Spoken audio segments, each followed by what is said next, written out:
Hi guys, welcome back to my channel. It's me again, Dan, and I used to be a first-year medical student here in the Philippines. I gave you my heart.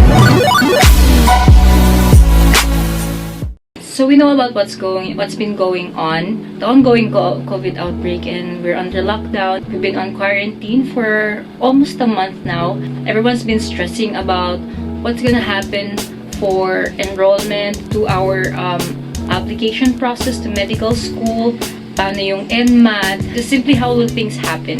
So today I'm coming back with a video that is a personal, ito, pros and cons, what's NMAT. So ano yung NMAT? By definition, National Medical Admission Test, which is the standardized test designed to upgrade the selection of applicants seeking admission to Philippine medical schools. Yan ay by definition ng CEM. So, ano nga ba yung NMAT?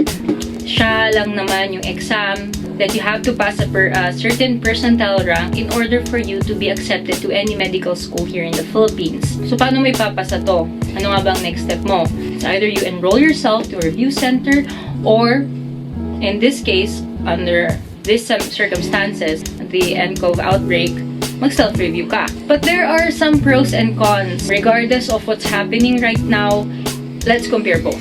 So, we have here review center and the pros and cons of self-review. Now, let's talk about review centers. I personally, hindi ko masasabi kung ano ang mga benefits nito because I took the NMAT once. I am going to take it again, but I never thought of enrolling to any review center.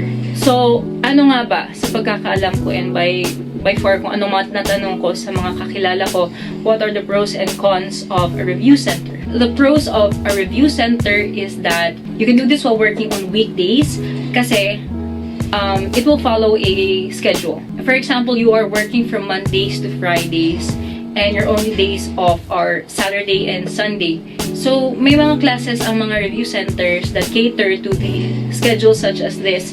I think they allot 8 to 10 hours of classes on the weekend, sometimes only on Saturdays, sometimes only on Sundays, but you will have to take it for a longer period or you have to enroll earlier than usual kasi para yung coverage ng oras masulit mo nga naman.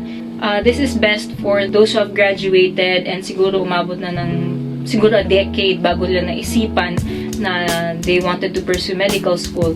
Why? Because syempre rusty na ang alam natin and this is basically just high school or college sciences. Andyan yung math, sciences, physics, chemistry.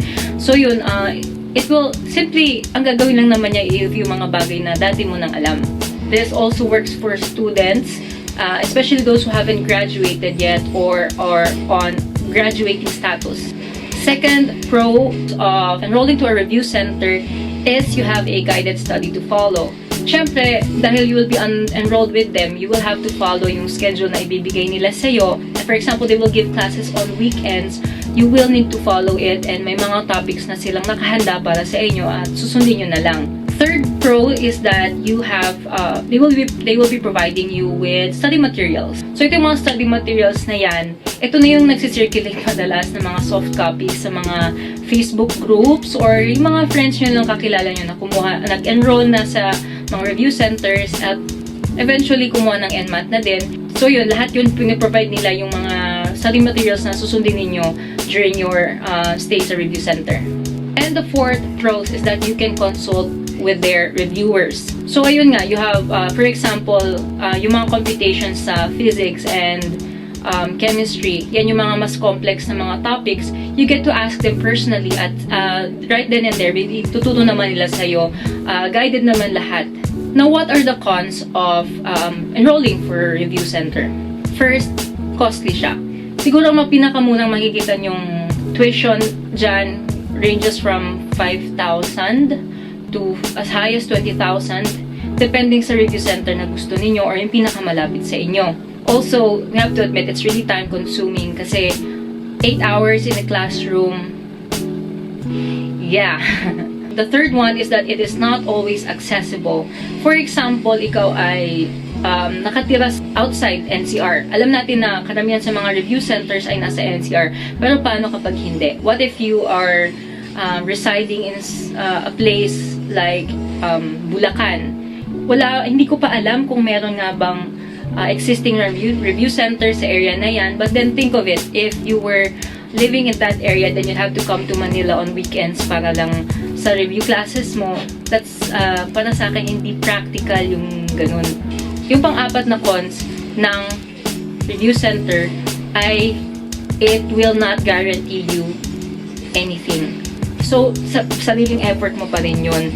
Whether makinig ka nga sa klase, gagawin mo yung mga activity na binibigay nga ng mga review centers, but then, even if you paid a full payment, sa unang araw pa lang ng klase ninyo, kung if you're not putting enough effort para matuto, wala din ng 20,000. Now we go to self-review.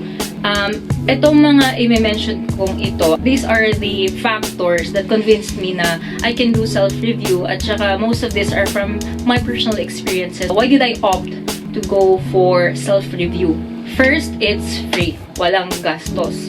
Walang gastos at all. But then you have to know na dahil walang gastos dito, you have to put in your added effort for this to be possible. The second pros of self-review is that you own your time. Syempre, despite this, you have to follow a strict schedule na ikaw mismo syempre ang gumawa. It has to be something na babagay sa personal schedule mo. Like if you do work and you have no time on the weekends to go out for review classes, kailangan naman in your own home, you have to put in that same amount of effort or even more, dahil alam mo na you are not guided by anyone else at ikaw lang nakakaalam kung anong pinaggagawa mo dyan sa self-review mo. Third, here you will learn study etiquette. Developing a good study etiquette as early as reviewing for NMAT will help you a lot pagdating mo na sa mismong med proper, because dito pa lang napapractice mo na ang learning strategies mo, na-figure out mo whichever works for you. And in this case, dito mo na siguro ma-assess ang sarili mo if you really can handle the workload stress ng med school itself pag nandyan ka na. And the fourth pro is that anyone can do it anytime and anywhere. Like I mentioned earlier, gagawa ka ng sarili mong schedule that you have to stick with. At dito lang magiging effective yung determination mo na i-push yung self-review. So what are the cons of self-review naman? First problem na nakita ko, wala akong study materials, as in nothing. But this can be easily accessible by friends who already took the exam and are willing to give out whatever they learned, all their study materials from the review centers that they came from. Number two, the distractions. Syempre, because you own your time, you have to know whatever distracts you. There are certain techniques to get rid of distractions, at kayo lang nakakaalam nun. So, first, one thing I can advise about distractions is that ilista mo whatever you may find distracting and what should you do whenever you identify them during study. Third cons is that it also does not guarantee na mataas ang makukuha mong percentile rank dahil lang nag-self-review ka. May I just say, whichever you choose, never ever forget to do practice tests. CEM actually provides this once na nakapag-register ka. Sasendan ka nila ng link to access their practice test kits. Usually, binabago-bago nila yung test questions na yan every time merong exam, kasi I noticed this, kinumpara ko yung unang set of questions na sinend nila nung una kong kumuha at nung recent na nag-register ulit ako, ibang-iba yung mga questions. So, compile these materials and then use them wisely. So, yun nga, I mentioned in my recent live stream video dun sa my NMAT group, one technique of using this practice test is that babasahin mo yung mga questions doon, sagutan mo without doing any research. Sagutin mo lang based on what you already know, stock knowledge. Then, assess yourself. Tingnan mo kung saan ka nagkamali. So, if you find an item na nagkamali ka, alamin mo kung bakit ka nagkamali. And through this, malalaman mo kung ano yung... Pakita ko lang sa inyo yung video. So, what better way to study for the NMAT by simply reading yung practice tests. Maniwala kayo. Although, andun yung tanong, andun yung sagot, you might think of it na, ito lang, i-memorize ko. No, hindi mo i-memorize yan. Iintindihin mo yung mga tanong. Bawat tanong yan, may concept yan na ini-introduce. Tinetest nila kung how much you know about this subject. So, if they ask about cells, what organelle is the powerhouse of the cell, ganun. You're asking about the cell in entirety, di ba? So, kung alam mo na ito yung mitochondria, alam nila na kabisado mo itong topic na to. Just that. So, what you do, kunin mo yung practice test ng CEM mismo, every year, every NMAT, binabago nila yung set of questions na yun. So, kunin mo yun, sagutan mo, based on what you know, ha, para just self-test yourself, para self-test ka muna, para alam mo din kung ano na yung mga stock knowledge mo. Sagutan mo. Pag nakita mong, tapos sagot, answer with your heart, ha, with all honesty, huwag kang mag-cheat. Alamin mo kung talagang sagutin mo sa pagkakaalam mo. Ngayon, after that, have someone check it with the answer. Makikita mo kung ano yung sagot. Find out bakit mali yung sagot mo. Alamin mo yun, aralin mo. So, hindi ko pala ganun kabisado ang mga organelles ng isang cell. Aralin ko to. Ilista mo yung mga topics na yan. Ngayon, kahit na sinagot mo ng tama, alamin mo kung bakit siya tama. At saka ano pa ang hindi mo alam tungkol sa topic na to. Yun lang talaga yun. Maniwala kayo. So after mentioning the pros and cons of reviewing in a review center and doing self-review, now let's talk about how to do self-review. First step in self-review for NMAT is that you have to make that decision and you have to stick to it. Syempre, kasama na dito, like I always say, you have to have the motivation and the determination to make this happen. Hindi ito guided, wala kang kasama sa pag-review mo. So you have to stick to it. Stick to the decision na gagawin mo itong mag-isa at hindi mo pababayaan ang sarili mo na mawala sa focus for this to be possible. Second, you have to have the right study materials. Aside from yung physical na study materials, napakaraming materials na makikita online. Andyan ang YouTube, andyan yung mga apps, andyan yung mga soft copies that you get from friends. Third is that you have to set a schedule and you have to be time conscious. What does this mean? How do you do this? Siyempre, gagawa ka ng schedule kung ano yung regular routine mo. Hahanap ka ng oras dyan kung saan meron kang free time. And it has to be the same time every day para naman programmed yung isip mo, yung katawan mo na alam mo sa sarili mo na ganitong oras dapat nag-aaral ka na. I'm having a bad time speaking Tagalog. Time conscious. Ito na maaaring pumasok yung Pomodoro technique. Ang span kasi ng attention ng isang tao based on studies is 15 to 25 minutes.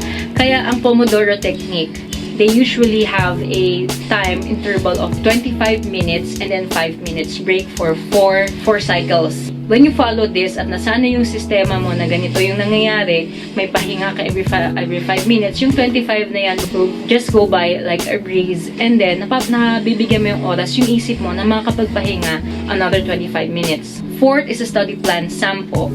So, gusto ko kayong turuan paano gumawa ng ganito, but I will probably make another video on this kasi we have to do this in detail para mas maging effective siya sa kung sino man ang interested na sumunod sa mga ito. Fifth is where to study.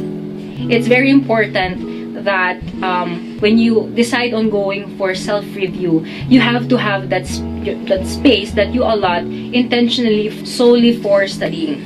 So, alam na ng isip mo na kapag nakaupo ka na dito, magsisimula ka ng mag-aral. That's how you want to program your mind. In my case, feel ko effective sa akin na yung table ko katabi yung window para merong natural lighting na pumapasok. Syempre yung window, I want it open para yung hangin. It really helps with the circulation kapag especially when you are studying. At syempre, I have a mini alarm clock beside me. 6 is exercise and stay hydrated. You can do this during break time. Little 5-minute workout won't hurt too much siguro. And always hydrate. It says here that regular exercise boosts brain health and a fit brain is generally able to learn, think, and remember better. With water, alam naman natin how it works. When your body is hydrated, mas nade-deliver ang blood flow sa utak natin, and with the right amount of proper breathing, mas magiging effective ang paggana ng isip. Seventh is take naps in between cycles and do breathing exercise. Like I said, you have to deliver oxygen sa isip mo and you will know the difference. One additional advice is you have to know your support group. Merong Facebook group actually that I joined before taking the October 2018 exam. It's an NMAT support group na they feed you with the study materials that you need. Kahit yung simpleng pointers lang na pinoprovide nila, and then you do your own study based on that study material to do wonders kapag sinunod mo yun strictly, following a good schedule. Now for the NMAT day preparation, after doing self-review and following a strict schedule for about 1 to 2 months before the exam, what I can advise you is that maybe 2 days or a day before the exam, drop it. Huwag mo nang i-stress yung isip mo. Do what you like to do. Because despite everything you studied, if you show up sa exam day at medyo, alam mo yun, stressed ka, magme-mental block ka sa ayaw mo sa gusto.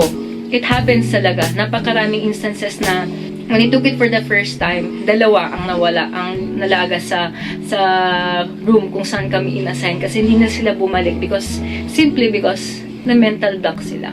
You could see them crying during the exam. You have to know why this test is important. This NMAT test will simply determine which school you will go to. Sa totoo lang. You have to have the right attitude in approaching this exam. Hindi pwedeng i-put off ito. Having a high percentile rank would not only mean more options but also better options. So aim syempre for the highest rank, which is 99 plus percentile. With that percentile rank, you have all the med schools to choose from. So just imagine that pag hindi mo sineryoso, what are you left with? And sa pagkakaalam ko ngayon, wala na yatang medical school na tumatanggap ng percentile rank below 40. I'm not sure if it applies to all. May mga school na hindi sila outright na nagsasabi na okay lang basta NMAT taker ka and then you can just take it back kapag bago ka ma-promote, ganun. Siyempre, aim for the best. When you can do it right the first time, huwag ka nang mag-isip ng second time. Siyempre, pinaka-importante sa lahat, magdasal.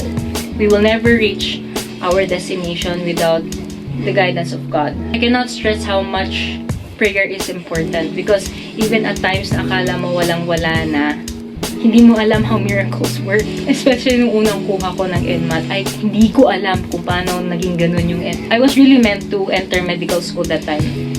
So, I will be including some links below. Meron akong mga ililink sa baba na mga study materials online that could actually help you. Andyan ang NMAT Online. Facebook group sila na meron silang actual na YouTube channel ngayon. Team Lyqa, she coaches civil service exam takers. Ninja Nerd Science, Khan Academy. It's also an app. MCAT Cracker and Crash Course kapag talagang walang-wala na talagang pag-asa na. So, andyan yung CM practice test. You have to learn the concepts. The MSA NMAT Reviewer actually have the complete set which I bought bago ako kumuha ng unang exam. And lastly, CET Reviewers. It's basically the same thing.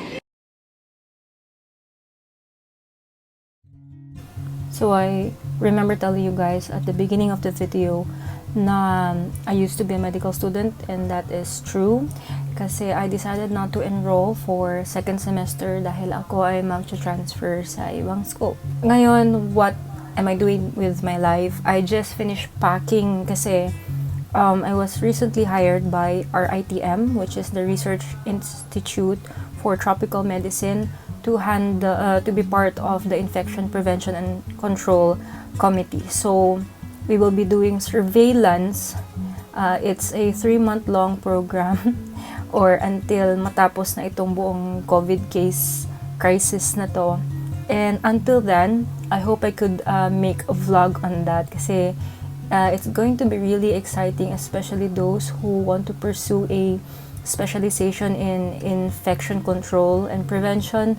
So, yan. I hope you guys enjoy the remaining days of this lockdown and mag-aral pa kayo. Take advantage of this and stay healthy.